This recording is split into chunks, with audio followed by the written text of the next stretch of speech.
So you all remember the story. Jesus has been killed. He was dead as any creature can be dead. His poor body mutilated. And his body had been put into a tomb, which was like a cave in the rocky cliff. And a big stone rolled over the opening to the tomb. And because he was buried in haste, they had not properly prepared the body. The women had not had that final mournful duty and privilege of anointing the body for burial, wrapping it in a shroud. And so they came on the first day after the Sabbath to do that. A final act of compassion and love for their teacher.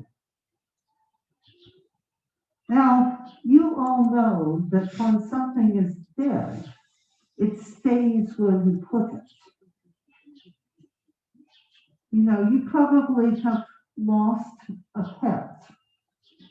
And if you're like my children, you take that poor little dead cat or hamster or whatever, and you put it in a box. And then when it's daytime, we always dug a hole under the lilac bush and buried our pets under the lilac bush. And you know that when you put that dead hamster in that box, it stays in the box. And so the women disciples expected that Jesus' body would be where they had put it. Instead, it was gone. The tomb was empty. That big stone that had been put over the openings of the tomb had been rolled away. And the body was gone. Naturally, Mary then went running to the other disciples and said, "And the body is gone. We have taken the Lord out of the tomb, but we don't know where they have put him." And Peter and another disciple who is not named except as the disciple that Jesus loved, came running and saw the tomb empty. And wondering, they went away again. But Mary did not go away again. Mary stayed at the tomb weeping. Maybe her feelings were just too overflowing for her to want to be in the company of other people at that time. You know, think what she has just lived through. She has accompanied the Lord and teacher to Jerusalem with hope. She has seen him betrayed. She has seen him tried, whipped, cruelly killed. And now she cannot even tend to his body.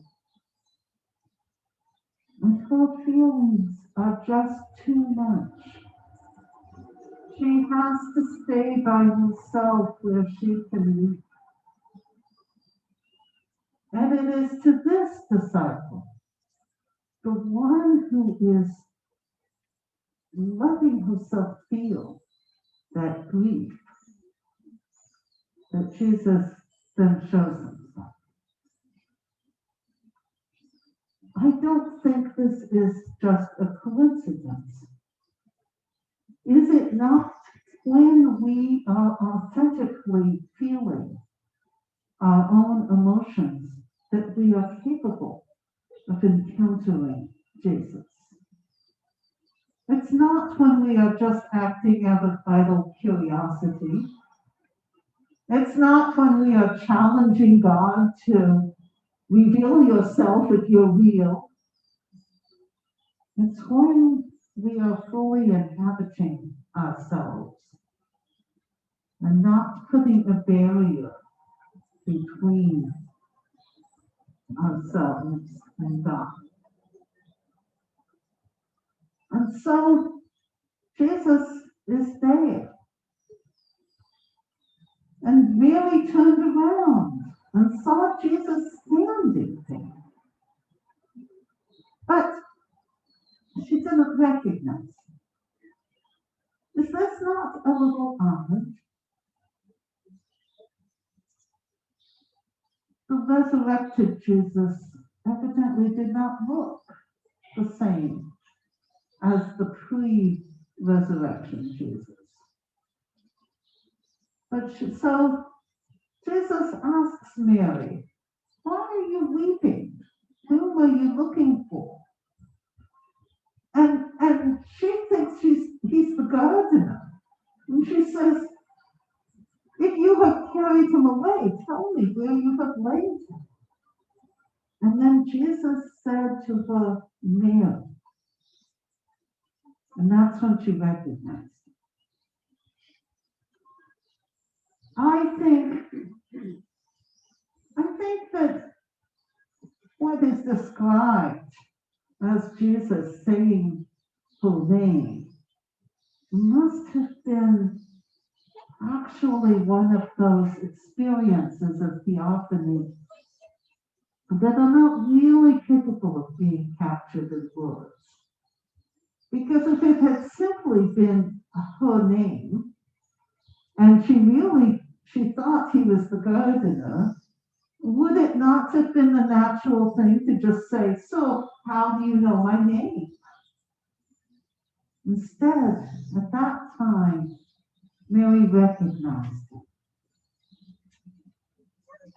You may be familiar with a book that was published a few years ago by Dr. Evan Alexander called Proof of Heaven.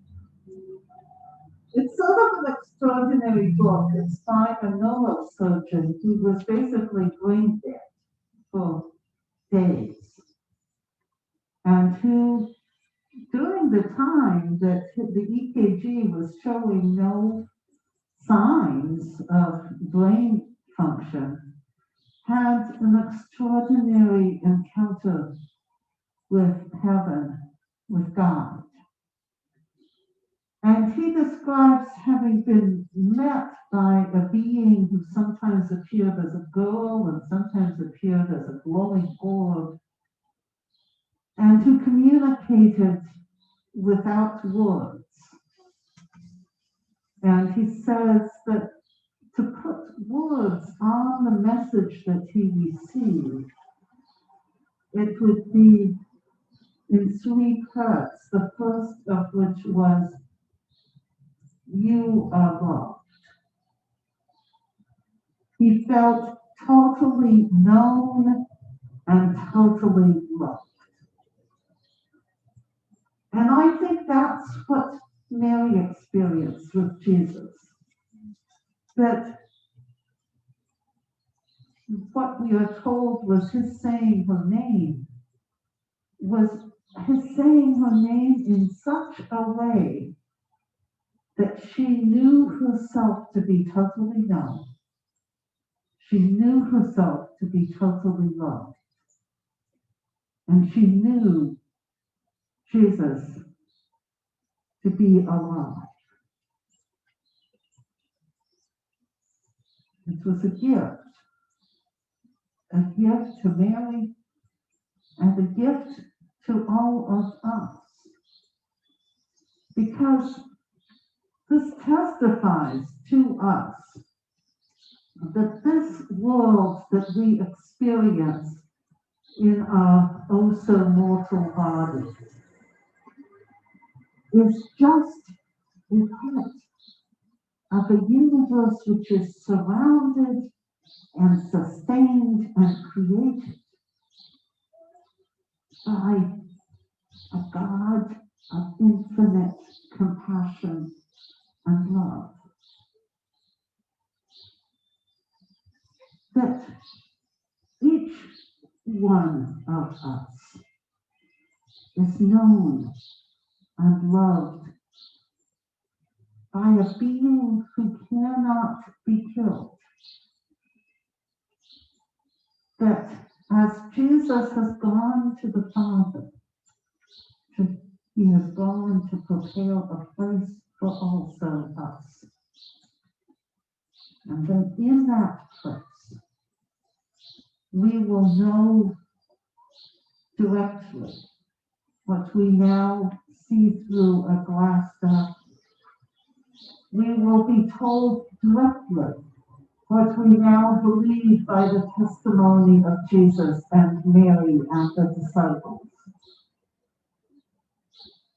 That the power of God cannot be defeated by death. The goodness of God cannot be defeated by sin. And that the life of God is the life of love.